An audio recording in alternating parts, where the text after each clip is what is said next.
tayo kayo. Yara. Yan, tayo awit sa Panginoon. At si Aaron, ang ating videographer. Yay! Aaron! Ang galing! Ready? Okay? Pumalakpak tayo sa Panginoon.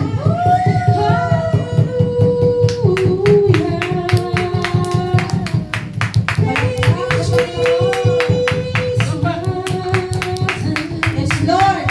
Salamat sa umaga. Magandang umaga, Panginoon. Salamat sa maaraw na panahon. At salamat sa pag-iisip sa amin upang kami magpuri sa iyo ngayong umaga. So tayo'y nagagalak. Where's the drums? Yes, jump. Go. Tayo dapat magalak. Where's the drums? Sayo. Hana, Chilay, and Yara. Dito sa Masaya ba kayo ngayong umaga? Alipatin mo sa harap.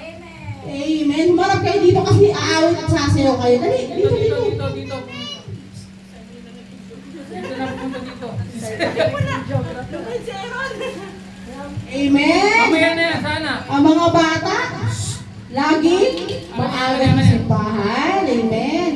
Kaya, di nyo ba alam mga bata, si Lord Jesus ay masayang-masaya sapagkat kayo ang nauuna. Dito kayo. Amen. Dito kayo na. Sasayaw tayo, awit tayo sa Panginoon. Okay? Pag natapos yung pag-aawitan niya, pwede na kayong upo. Pwede na kayong makinig. Amen. So, okay, let's start na tayo. Music.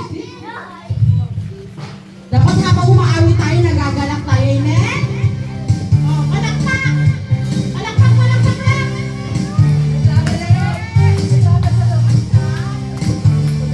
Go!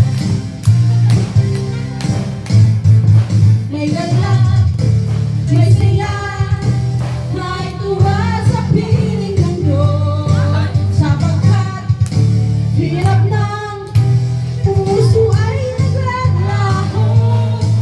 May awit, may saya, at papuri para sa Diyos. Nakakit ng puso, pinagpalan ang lugar.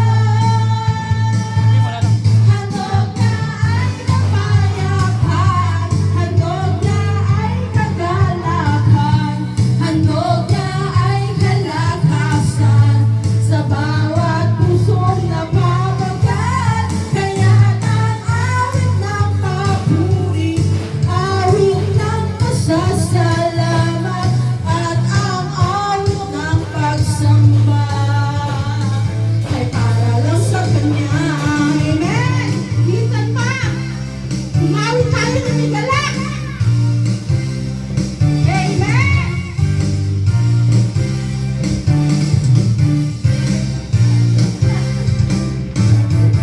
May galak, may saya, may tuwa sa piling ng Diyos. Sapagkat hirap ng puso ay naglalaho. May awit, may sayaw, at papuri para sa Diyos. Lahat ng puso, pinagpala ng lugar.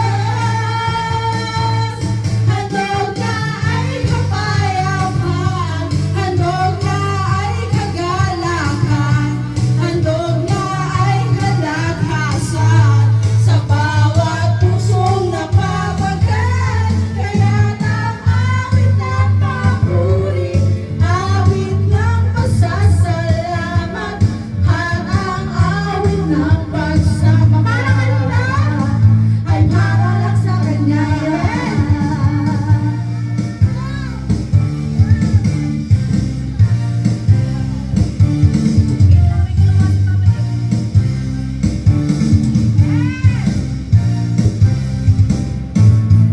May galak, may saya, may tuwa sa piling ng Diyos. Sapagkat hirap ng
Panginoon.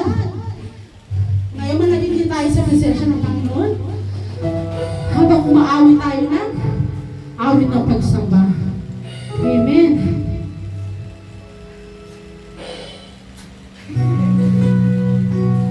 Ngayong umaga, tatagpuin natin ang ating Panginoon. Amen. Kausapin natin siya sa awiting ito.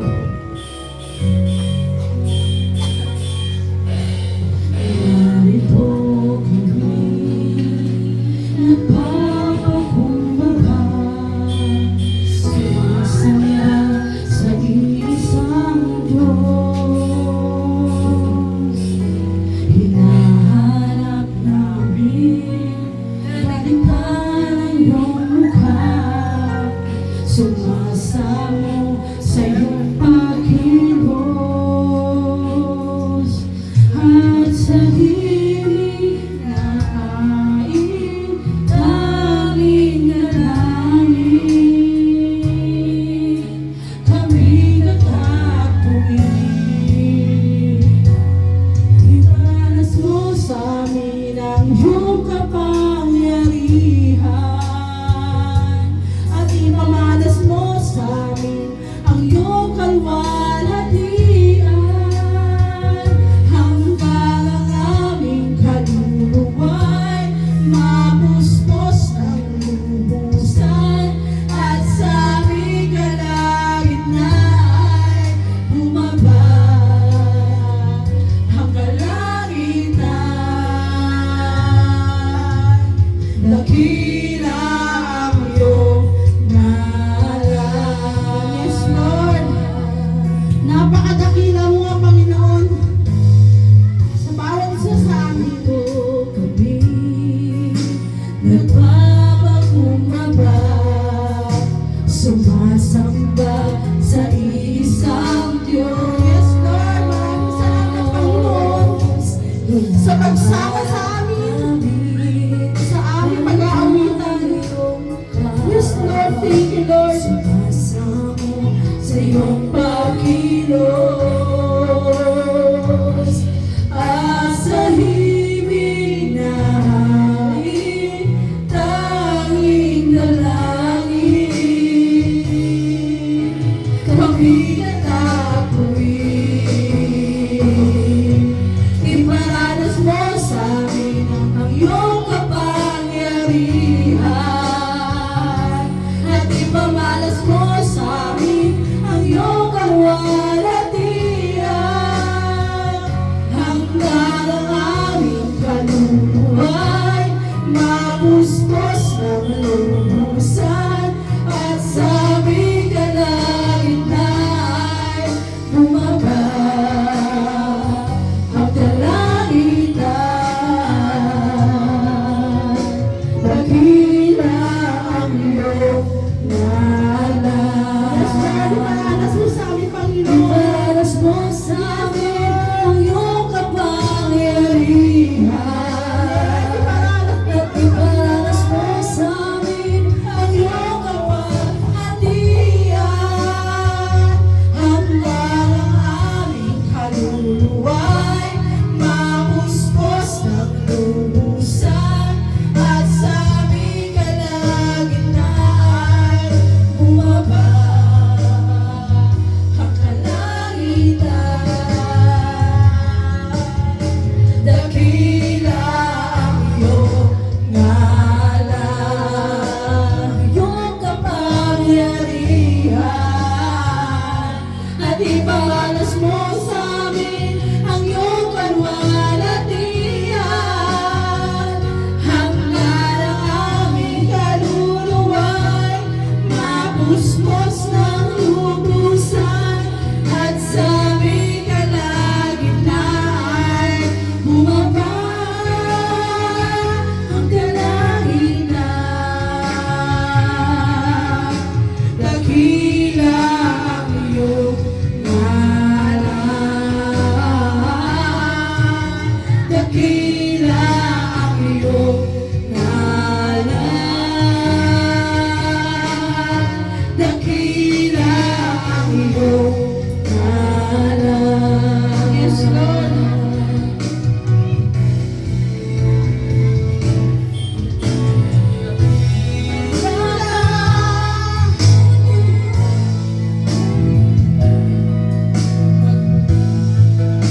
kabila ng aking pagkukulang. Biyaya niya'y patuloy na lahat. Katulad ng pagsinag ng gintong araw, patuloy siyang nagbibigay ng law. Kaya sa puso ko damdamin at tapatan niya'y aking pupurihin.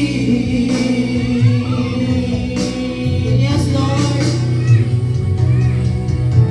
Dakila ka, O Diyos, tapat kang ang tunay, magmula pa sa ugat ng aming lahi. Mundo'y magunaw man, maaasahan kang lagi, maging hanggang wakas nitong buhay.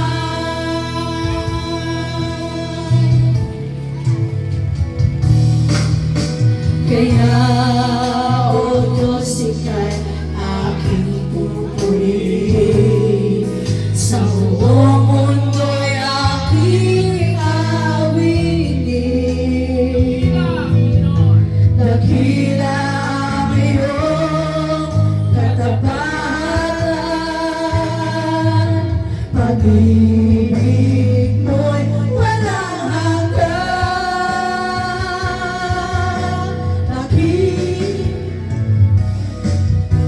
Dakila ka, O Diyos, tapat ka ng tunay, magmula pa sa ugat ng aming lahi. Mundo'y magunaw man, maaasahan kang lagi, maging hanggang wakas nitong buhay.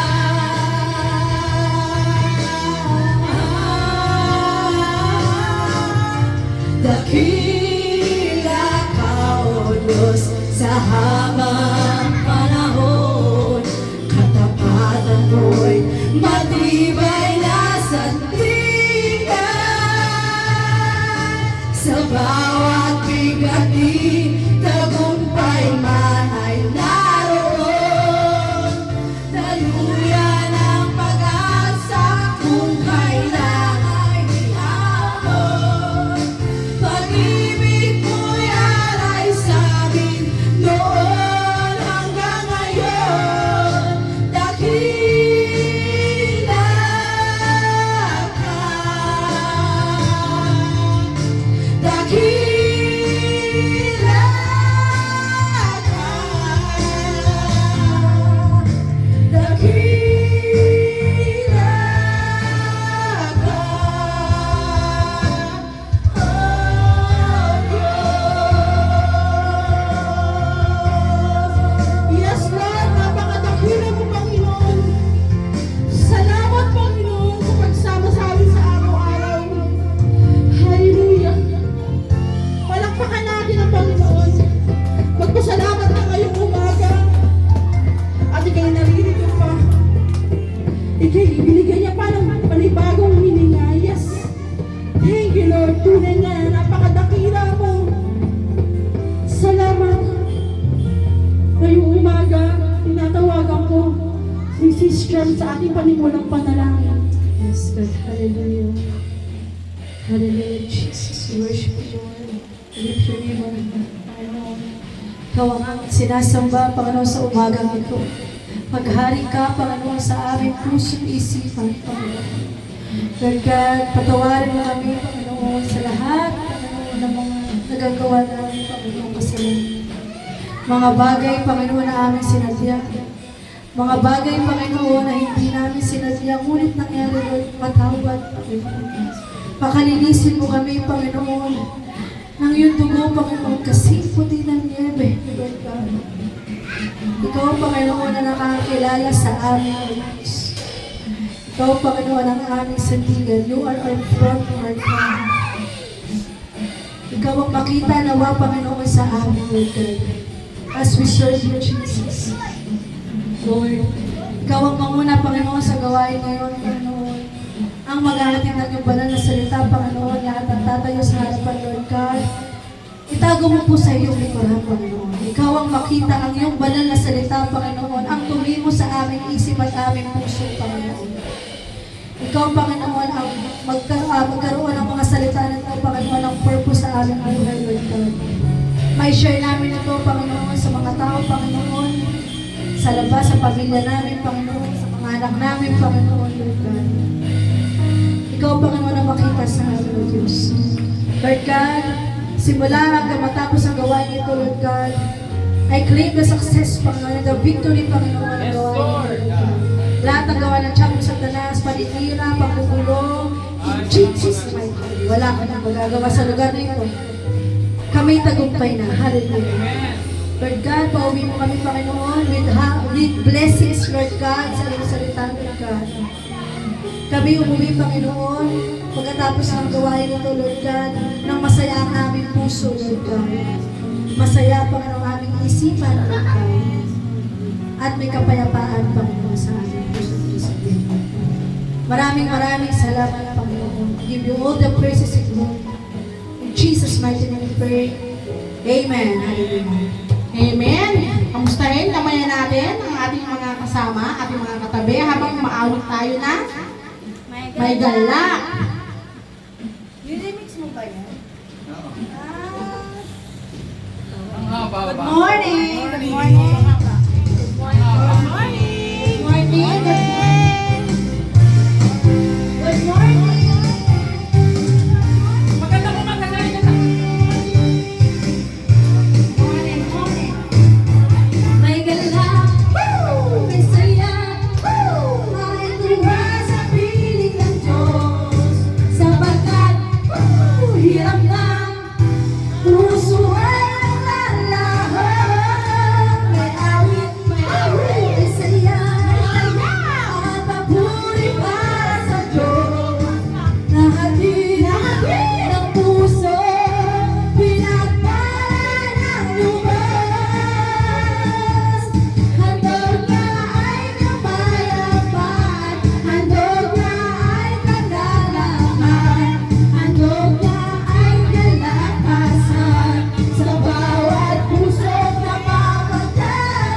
Kaya't ang awit ng papuri, awit ng pasasalamat, at ang awit ng pasamba ay para lang sa Kanya.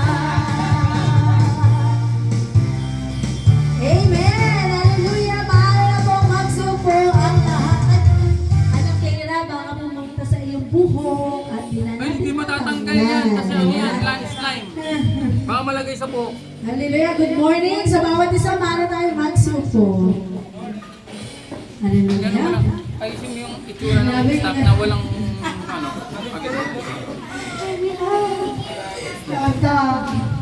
Well, that's the spirit of joy, the spirit of Amen. laughter. Hallelujah. Ayan, mga announcement natin. This coming October 26, darating po. Pupunta pala tayo yung darating sa Kainta kasi may jubilee tayo. Yes! 5 p.m. rin yun. At sagot na nila ang kalahati ng ating transportation. Nakausap ko na si Jens. Okay na. Okay. At nakausap ko pala ang driver natin para sa ating van. Ay, nahingan pa rin ako. At ano ba? Wednesday, 4 p.m. Meron tayong Bible reading. Friday, 4 p.m. din. Prayer. Kung meron kayong mga panalangin sa GC, kahit hindi makarating, kung meron kayong panalangin sa GC, para mag-pray natin. Saturday, street preaching. 4 p.m. or 5 p.m. sa harapan. Yan. At Sunday service po, 9:30, mga children tayo. Nagsisimula tayo ng children ng 9:30. Kaya 9:30 dapat nandito na yung mga bata. Ayan. At simula tayo ng Sunday service, 10 a.m. sa ating kantahan, praise and worship, hanggang PM. Ano wala siya? So, yan lamang po. Hindi na natin papatagalin. Tinatawagan ko po ang mag-share sa atin ng tithes and offering. Tinatawagan ko po, Brother CJ Ignacio. Hallelujah. Opo na eh. Good morning po. Listen to daddy, listen to daddy. Hi. Hello, guys. Okay, dalawa na tayo sa pangalawang pinakamahalaga, ang opening. Natin. May mga Biblia, buksan po natin ang Biblia. Okay, buksan natin sa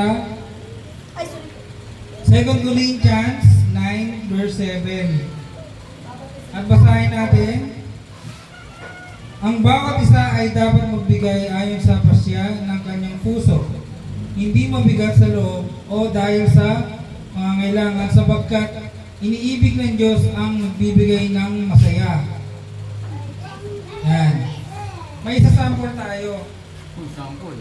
Yun, may kwento ng isang matanda ali. Basket, ito ang basket ng lola. Sa mga bata, chill, upo muna. Oh my God, bakit? Listen. Isang araw. Ang bata, makinig ha. Isang araw, may isang batang lalaki na laging binibigyan ng baon. Yun. Diba? Bibigyan ka ba ng baon, chill? Meron yan. Ng kanyang lola. Sakto, bibigyan na ka ng lola, diba? Ng baon. Lola Ninang, Lola Ninang. Yun. Basta kung sino lola ng mga kalaro mo. Diba? Lola. Tuwing Sabado, hindi ito palaging malaki. Minsan, candy lang, minsan prutas, at minsan barya. Di ba? Swerte pa si Chila, hindi barya. Kapel. Di ba? Yung baon niyan, isang grocery. Isang linggo lang. Ano lupit ng bawat? Di ba? Ganyan biniblessing. Ano pa kaya ibang bata, di ba? Hindi nga mabigyan ng kahit candy. Pero ang lola ay laging may basket na puno ng biyaya. Ang tanong ng bata, Lola, bakit tuwing Sabado mo ako binibigyan? Sagot ng lola, dahil Sabado at... Mupo. Sit down, chill. Yan. Sagot ng lola, dahil Sabado ang araw ng paghahanda para sa linggo ng pagsamba. Kung marunong kang tumanggap ng biyaya, matuto ka ring magbigay. Yan. Maikling pagturo, Giving Saturdays, paghahanda ng puso. Yun, parang paghahanda pa lang yung Sabado, hinahanda mo na pala yun. Sabado pa lang. Hinahanda mo na, hindi pa lang na ano, kasi parang nangyari pag linggo, binibigla ka eh. Parang kinukuha na ka ng pera pero ayaw mo. Ngayon, handa ka na, handa na ako bukas. Parang gulat eh, dapat- Wala nang bawian to. Dapat hindi gulat, dapat may handa. Oo, kumbaga handa mo na to eh. Sinuko mo na yun eh. So, para sa Diyos yun eh. Para sa kanya talaga yun eh. Kung wala nang bawas yun eh. Talagang sure na sure, di ba? Kaya ang tawag ay, ang Giving Saturdays ay hindi lang tungkol sa pagbibigay ng pera.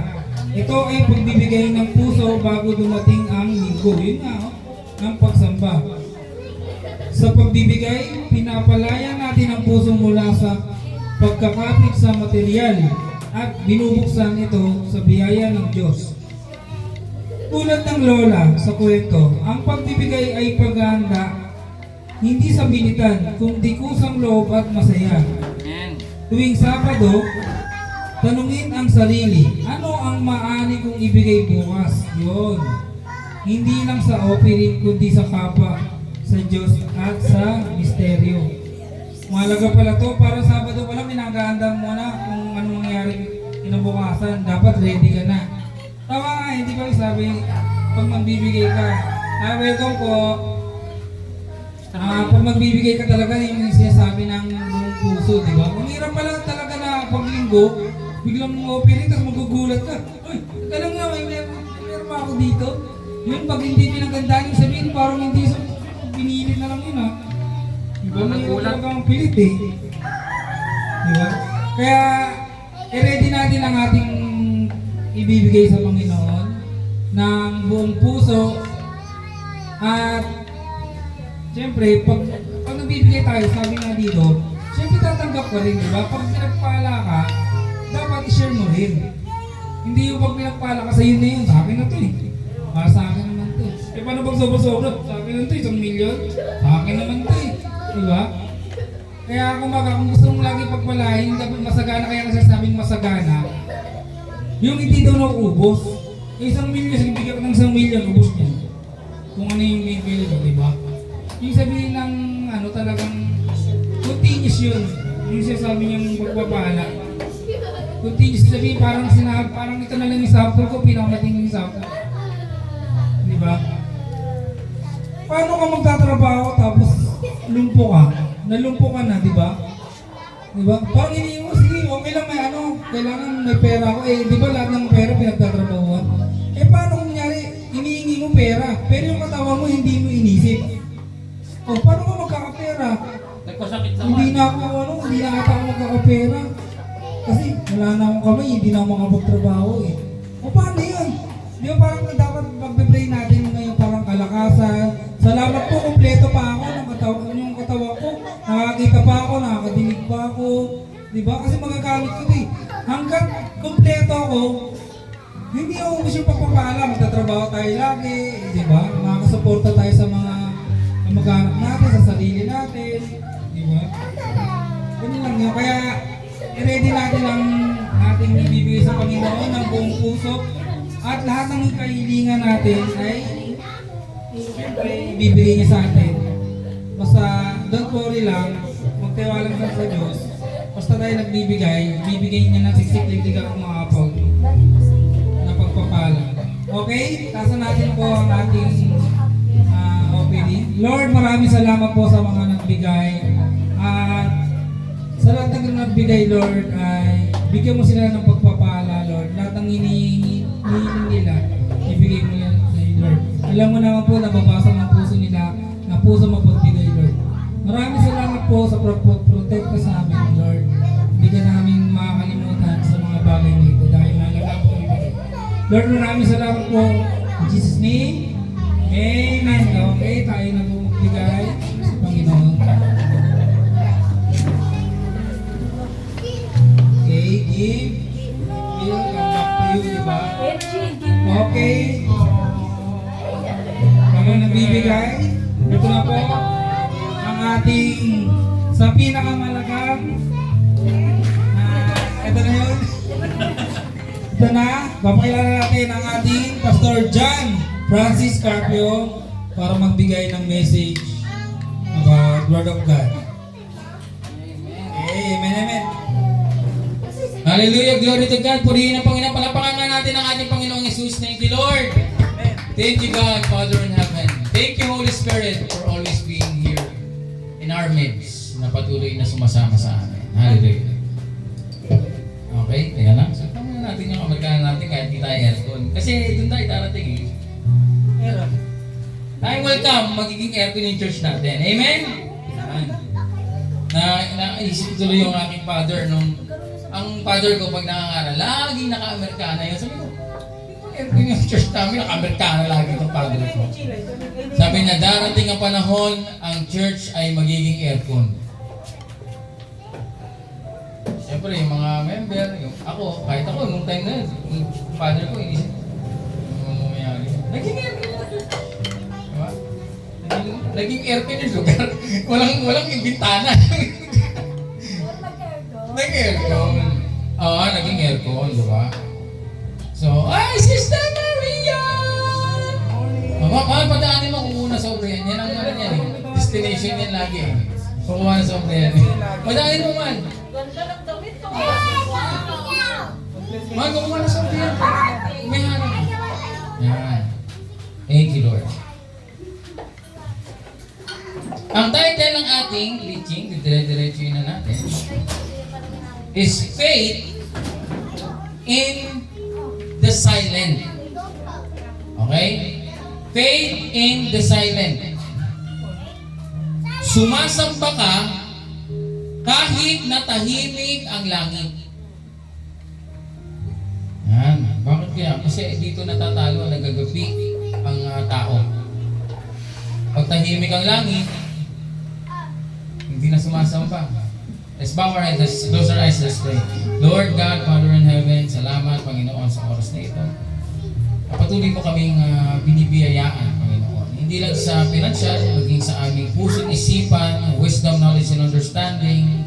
Patuloy mo pinapakain ang aming spirito, pinapalakas ang aming kaluluwa sa mga araw, sa mga hamon ng buhay, problema, pagsubok, trials, ano man, Panginoon, kinakaharap namin, ay lagi ka nandyan upang kami palakasin. Lord, let your will be done, let your purpose fulfilled in our life. This day, Sunday, it's your day, ikaw ang may taas, ikaw ang mapuri, salamatan sa aming awitan, pagbibigay, Lord God, ng aming tithes and offering, and pagkinig ng iyong banal na salita. Cover us with your most precious blood, anumang distraction, anumang bagay na makakapigil o makakanakaw ng wisdom, knowledge, and understanding ng aming pakikinig, Lord God, ay aming sinasawata, inaalis. Doon sa malayo, doon pabalik. At we welcome the Holy Spirit, move mightily in our mind, in our hearts, body, spirit.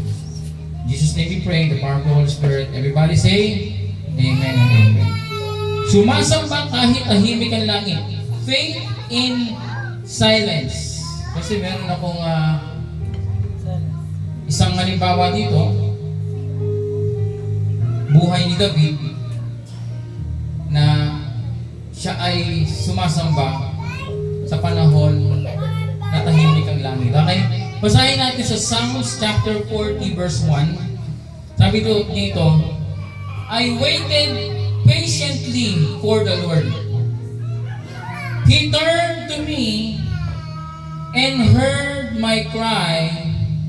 Sa Tagalog, buong tiyaga akong naghintay sa Panginoon, dininig niya ang aking panalangin. Sabi dito, mga kapatid, may mga panahon talaga na kahit anong dasal natin, parang walang sagot. Si Lord, umiiyak tayo, tumatawag sa Kanya, ngunit tahimik ang langit. Walang sagot, walang kilos, walang mararamdaman. Dumadating pa sa point na pag ikaw ay napapaisip na medyo critical na yun pag gano'n yung napapaisip ka na talaga bang may Diyos? Parang wala naman. Hindi ka naman na maramdaman. Diba? Gano'n iba-iba ang pwedeng dahilan mo Pero yung pinakamasaklap, yung maiisip mo na wala naman nangyayari. Pray ako ng pray. Ano ba nangyayari? Ang paulit-ulit lang, nakakainis. Nakakainit. At lahat naman ginawa ko na, pero bakit gano'n? Okay? Marating sa punto na gano'n. But today, the Lord God will teach us to be strong in our faith. So ito, sabi dito, illustration natin, ang bulag na may lampara. So may isang bulag na lalaki na laging may dalang lampara tuwing gabi. Tinanong siya, Kuya, bakit ka may dalang ilaw? Di mo naman nakikita. Sagot niya, hindi ito para sa akin. Para ito sa iba. Para hindi sila matisod sa akin. Iba yun So kaya siya naganda ng ilaw kasi bulag siya Kaya siya naganda ng ilaw para hindi siya mabunggo ng iba. So, lesson, ganyan ang faith. Yan ang pananampalataya. Kahit hindi natin makita ang sagot ni Lord, our worship become a light para sa iba, para sa sarili natin, para sa Diyos. So narinig niyo na ba yung istorya ni David? Si David ay dumaan sa matinding pagsubok kung saan siya ay hinahunting ni King Saul. King Saul. Bakit siya hinahunting? Kasi si Saul nawala na yung anointing sa kanya eh. Siya ay hindi na pinili ng Diyos. Kaya si Prophet Samuel naghanap ng bagong hari na magiging hari ng Jerusalem. At doon nga, pumunta siya sa lungsod at nakita niya itong tatay ni David. May anak ka ba? Ay meron, makisig, malaki katawan, pogi. At sundalo pa ni Aling Samuel yun. Sabi ni Samuel, hindi yun ang aking hinahanap. Baka may iba ka pa. Meron ako, masipag. Magaling, talagang lahat.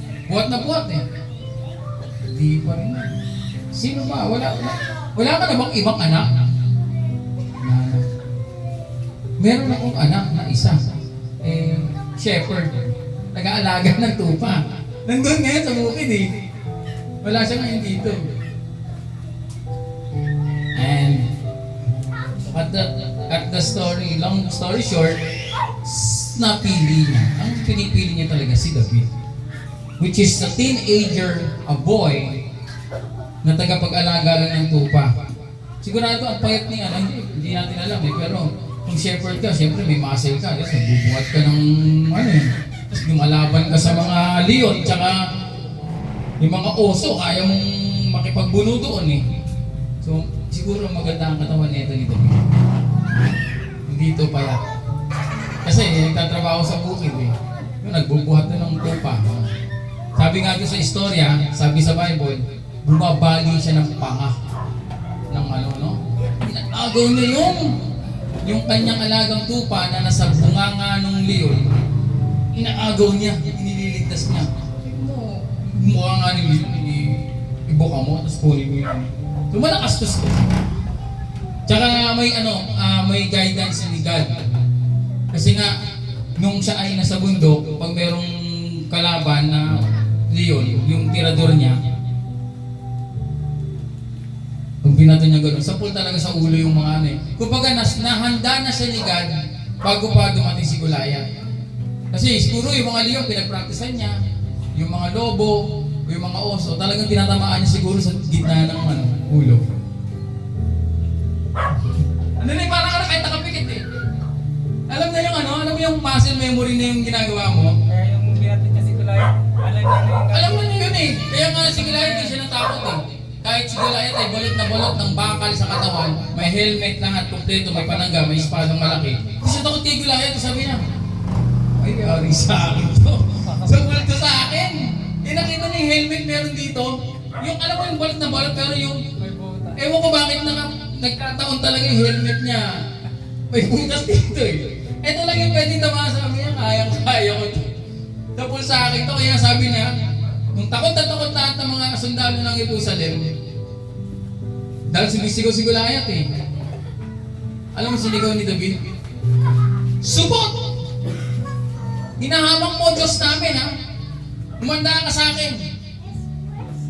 Yung espada mo na yan ang ipagpuputol mo sa ulo mo. Sige mo ganun ka, yung courage na yun. Grabe si David eh. Teenager yun ah. Pero yun pala, alam na niya mangyayari kasi pag tinamaan niya yun dito sa sentido, tutumba yun. Siyempre, hilo eh. Siyempre, habang hilo, habang tulog, pinagtahan niya, kinuha yung espada. Sabi nga sa Bible, hindi niya halos mabuhat yung espada ni David. Ay, yung espada ni Goliath. Sobrang laki. Ay, nasa museum na pinakita sa museum yung what type of sword yung ginamit ni Goliath tsaka yung sibat. Ang laki ng silaki yata ni yung haba ng sibat. Yung pinakadulo, wala pa yung kahoy yung bakal lang. Na-recover nila eh. Nasa museum eh. Diba? Gulat nga ako, sabi ko, napakagaling, na-recover nila na. Nakita nila, gamit ng mga Palestine warrior. Ang lalaki ng espada. Kaya nung tinignan nila yung isang isang haba ng tao yung espada eh. Isang tao. Kaya si David, tama yung nakalagay sa Bible, na halos nahirapan siyang buhatin yung espada ni Goliath. Binuhat niya. Tapos, tinahimik niya dun sa leeg ni Goliath. Putol ng ulo si Goliath, mga kapatid. Ano kaya nararamdaman ng mga Palestinians at the time? Grabe, si Goliath, kinakatakutan namin yan, warrior dito yan. Pinakatok-tokan lang kami niyan, binapatukan kami dito dahil bully yan eh. Mga taga-Jerusalem na sundalo, nanginginig. Yung kuya ni David, nandoon, sundalo rin, nanginginig. Hindi. Kasi nag-ahamon si Goliath, di ba? Si David ang tumayo. Tapos pinutulan niya ng ulo. Pinutulan ng ulo yung warrior ng isang kaharian. Na panlaban, warrior, pinutulan ng ulo.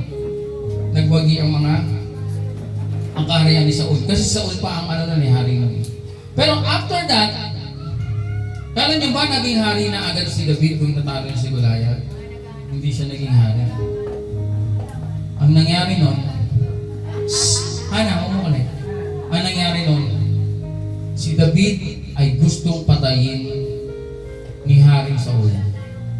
Hinanting siya. Inutusan yung mga sundalo, si David parang mga secret yung mga tao ni Saul, si David patayin niya.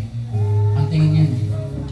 Kasi yan pala yung pinili ng hindi papalit sa akin. Hindi pwede yun ako hari dito kasi biglang darating yan, hindi mag-ahari dito yan. Patayin yan. Kaya sa Bible, titingnan niyo yung istorya, pinapana ni Saul si David. Hindi tinatamaan eh. Pero sa Bible, ang nakarecord, si Saul ang pinakamagaling pumana. Very skillful. Shooter talaga siya pag pumana. Pero si David hindi niya matamaan. Yung pinapana niya, anointed man of God yan eh. Protektado yan. Dumating ang time na si David ay nagtago sa mga bundok. Nagtago si David eh. Kasi nga, nalaman niya, papatayin siya ni Saul. Nagtago siya. At doon siya nanirahan sa mga bundok, sa mga kuweba. And, yun na nga, dumating na yung time. Yung sinasabi dito, yung faith in the silent.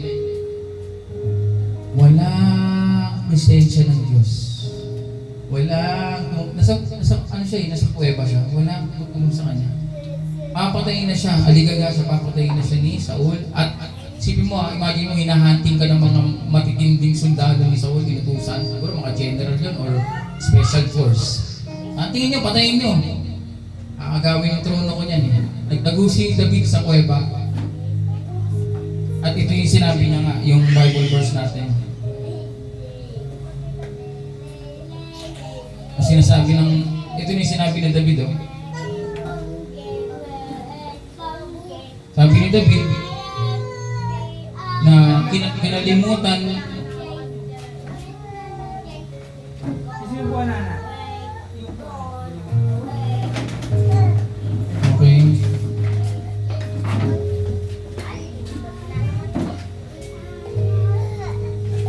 Ayan, sabi dito, David was on the run from Saul for about 13 years. Hindi pala siya agad naging hari. 13 years siyang nagtatago. Ayun o.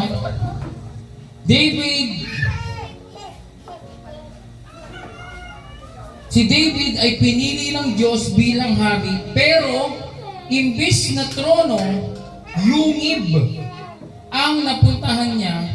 Tumakas siya kay Hari Saul, walang palasyo, walang kapayapaan, walang sagot mula sa Diyos.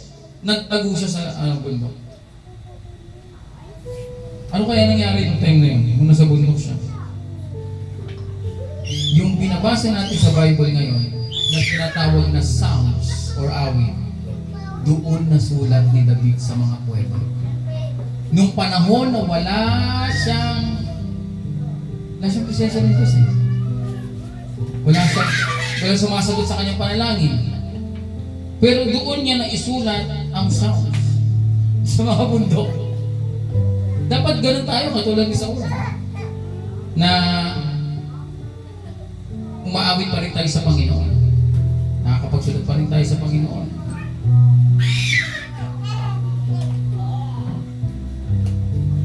At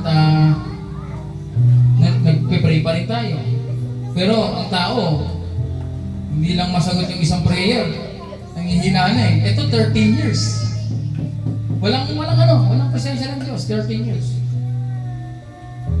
David was on the run from Saul for about 13 years. During this time, he lived in hiding and was pursued by Saul and his army who are repeatedly tried to kill him. Saul wanted to kill David primarily due to jealousy and fear. The people praised David's military victory, especially his defeat of Goliath, intensified Saul's insecurity about his own position and the succession of his dynasty. He also feared David, who had been anointed as the future king of God and was tormented by an evil spirit which fueled his paranoia and rage. Ano na pala to? May sapi na pala ng evil spirit si Saul. Wala na siyang anointing ni God eh, tinanggal eh. Diba, nilipat kay David ang nag-anoint kasi si Prophet Samuel. Wala na siyang anointing. Evil spirit na pala. Kaya yun, tapos may paranoia na siya, may kung ano-ano na siguro. Nabaliw na siya. Rage, nabaliw na. Sa Tagalog, yun ang nakasulat, nabaliw. Sige, sa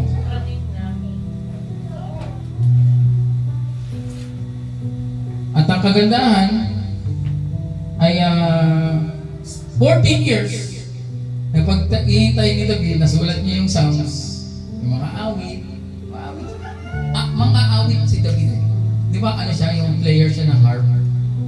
Mga awit siya. Kaya kapag nag-harp siya nun, si Saul medyo na wala sa sa pagiging may sapi ng demonyo eh. Kasi magaling siya mag-harp. Yun ang naging trabaho niya nun eh. Pero nung nalaman kasi ni Saul na siya ang napalit na hari, gusto na siyang patay. Kaya nung pinapana siya habang nag-harp siya, hindi siya tinatamaan. Pagkos expert mamana, pero hindi tinatamaan si David. Kaya naisip ko, anointed talaga to ah. Talagang yung ginagawa na nito ang anointing ko. Dati kasi siya ang anointed eh. Naging si David. So anong nangyari doon? After 14 years, namatay si Saul. Namatay sa gera. Mahilig makipag-gera eh. Si Saul kasi, si Haring Saul ay mahilig sa gera, mahilig siya makipaglaban. Ganun na ginawa niya. Nag-fail si Saul, kaya nawala yung anointing sa kanya kasi nung inutusan ng Diyos na yung mga may kalaban siyang ibang lahi, sabi ubusin lahat ng tao doon, lahat ng mga ang ginawa niya, binuhay niya yung iba. Tapos sinama niya sa kaharian pati yung mga stocks, yung mga bigas, yung mga ganon. Sabi ni Samuel, sabi ng Diyos, walang ititira doon. Hindi, pwede pa ito. Ang babae, titira niya, gaganda siguro. Dito yan, gawin na dito. Mga pagkain doon, hindi siya sumunod sa Diyos. Disobedience ang naging dahilan ng pagtanggal ng anointing kay Saul. Ngayon at nagsimula na si David ang nagpili. 14 years. Kaya niyo ba yun? 14 years? May pinag-pray ka, Lord, I pray, nag-pray na. 14 years mo hihintayin yung sagot ni God. Baka nawala ka na sa nun? Ay, may prayer pa na ako, sorry. Nakalimutan ko na. 5 taon na nakalipas eh. Pero si David, 14 years. In that 14 years, hindi nawala ng faith si David sa Diyos. Walang sabi niya nga, hanggang kailan mo ako pababayaan, Diyos, Ama? Ako ba'y napabayaan mo na forever na ba na hindi mo na ako paparamdam sa aking possession?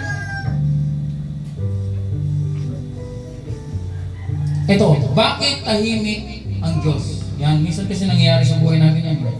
Bakit nga ba tahimik ang Diyos? Number 1, to test our faith.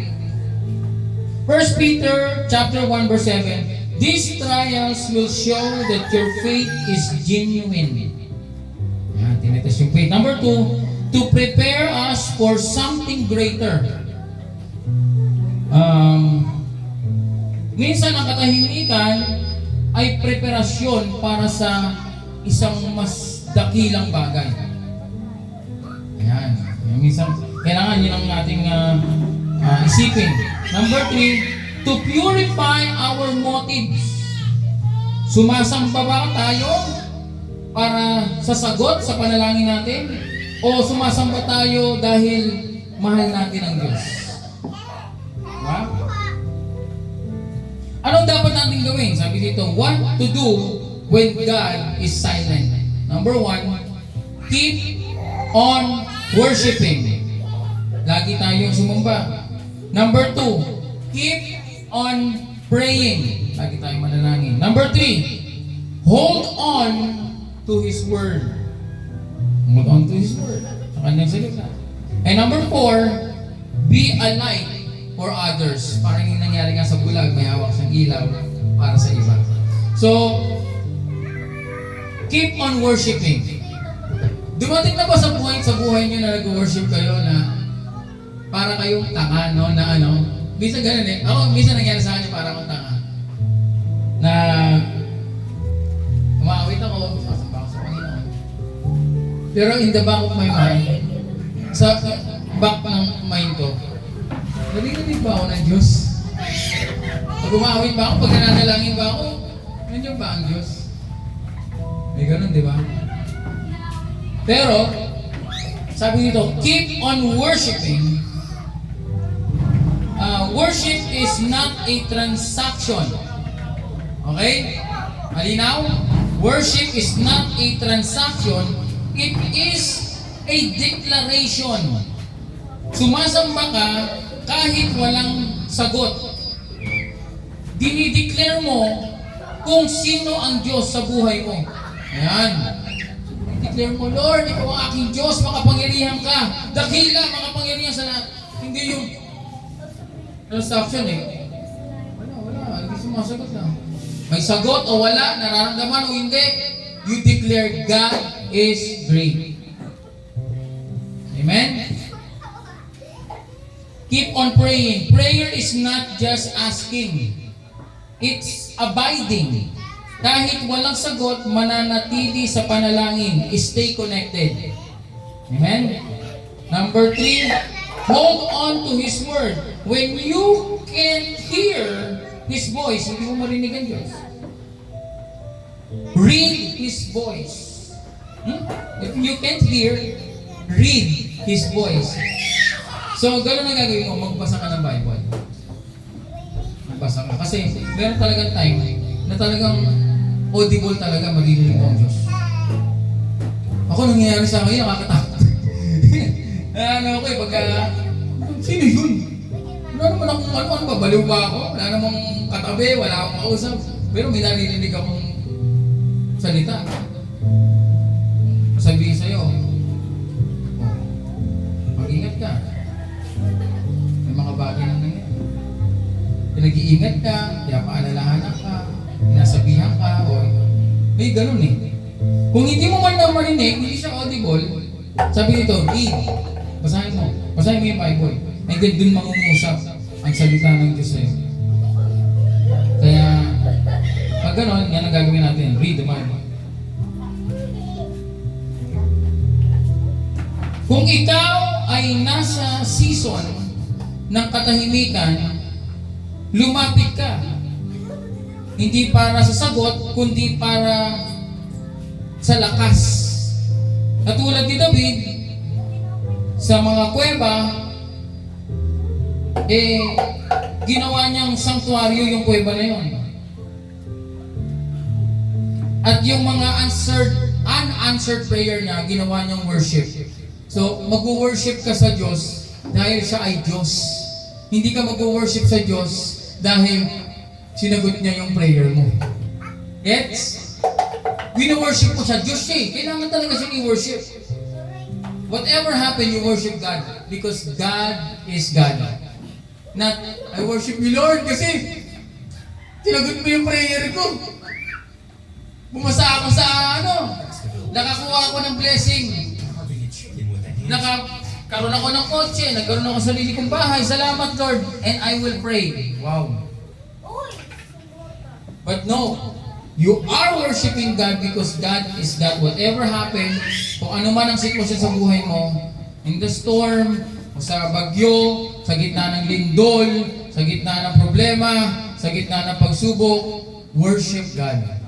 May nakita nga akong video habang ang bahay nila ay kinakain ng ipo-ipo. Nawawasak talaga yung bahay nila, unti-unti. Oh. Ano mo sabi ng tatay? God, Father, we praise you, we glorify you. Habang in the event na hinihigop na ng ipo-ipo yung bahay nila. Tapos yung mga bata na anak niya, sila kinihana, nasa ilalim ng table, lumisigaw ng, Jesus, we worship you. Nagsumasamba sila sa gitna ng typhoon. Hinihigop yung bahay nila, unti-unti, yung bubong, lumikit pa doon.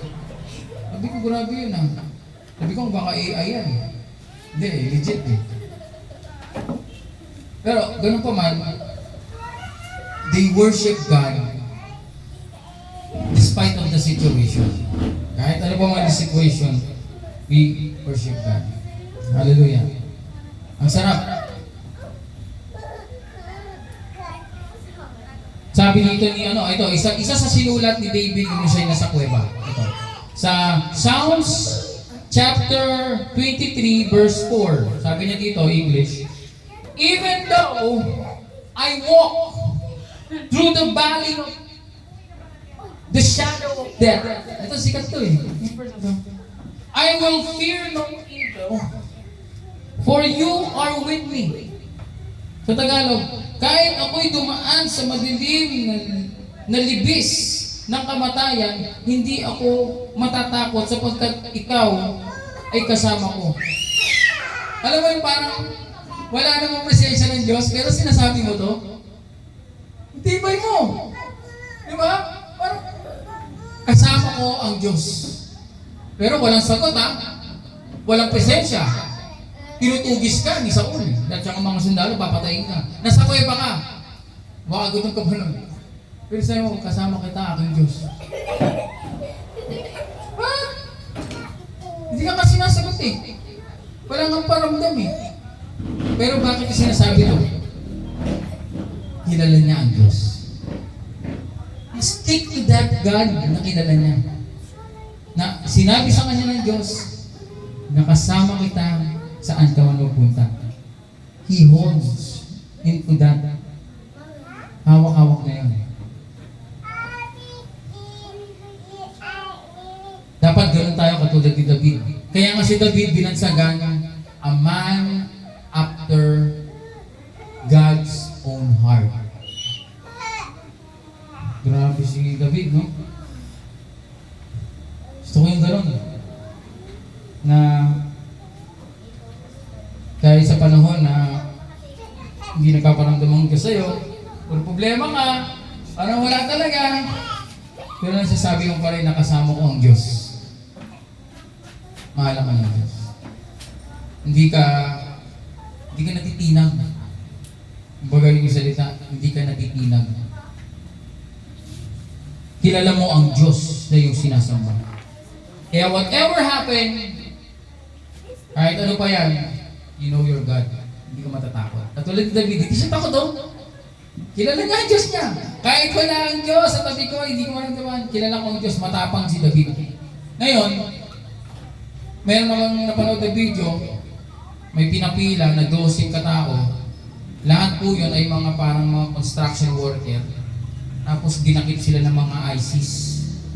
Ako, napanood nyo na yun.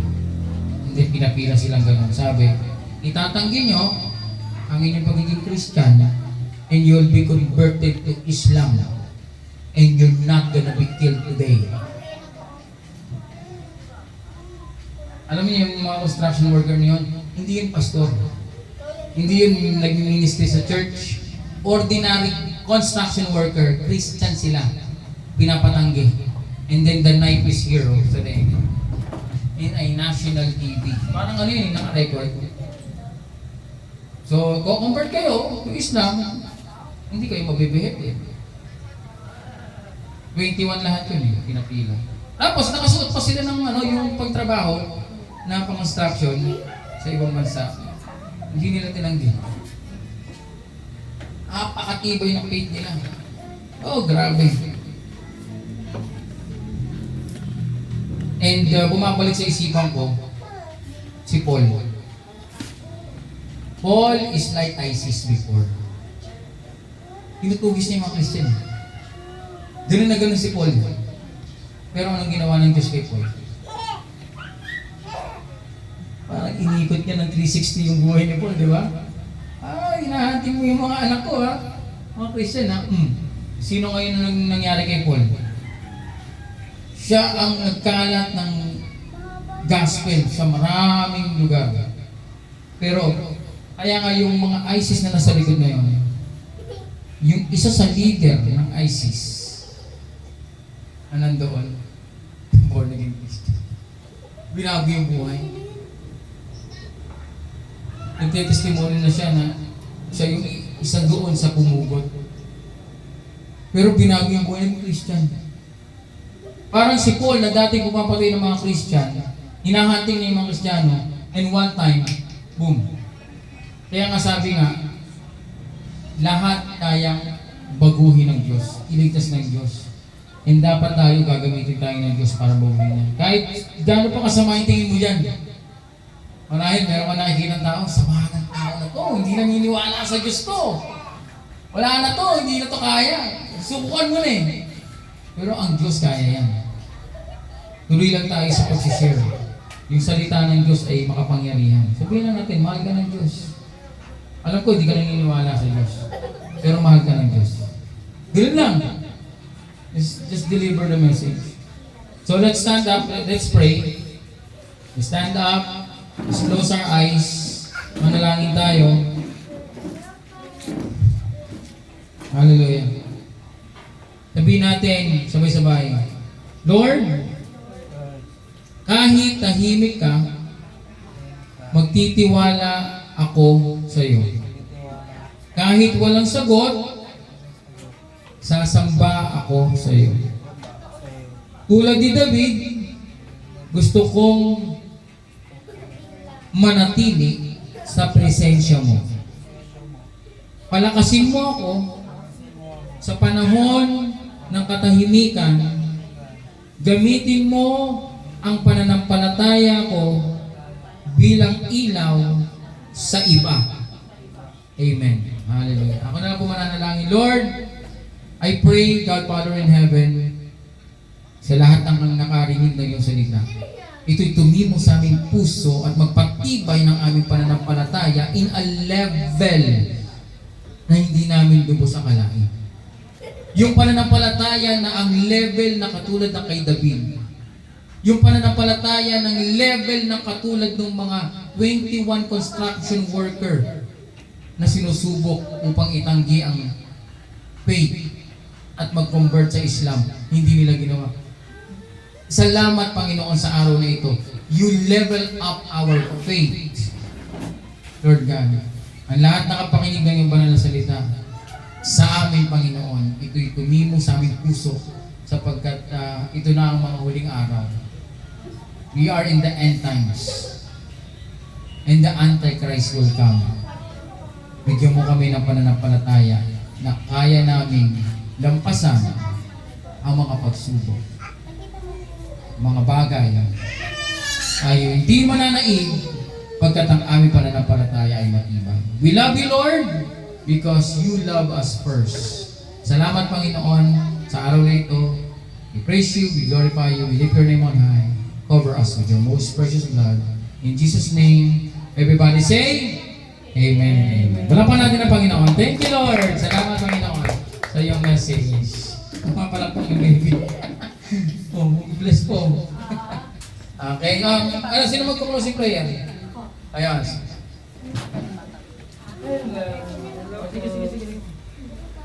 Oh, ang ganda ng damit! Naka-long sleeve! Attend ng PTA. Naka-velvet! Ay, velvet ba na? Okay, manalangin tayo sa kanya-kanyang pagsamantalang pag-iwahiwalay. Lord, salamat, Panginoon, sa iyong salita, Panginoon. And I pray, Panginoon, sa bawat isa na ingatan mo, Panginoon, kung paano sila nakarating dito ng ligtas. Ganon din, Lord God, sa kanilang pag-uwi, Lord God. Pagpalain mo po sila, Panginoon, physically, mentally, spiritually, emotionally, Lord God, and spiritually, Lord God. Maraming salamat. In Jesus' mighty name we pray. Amen.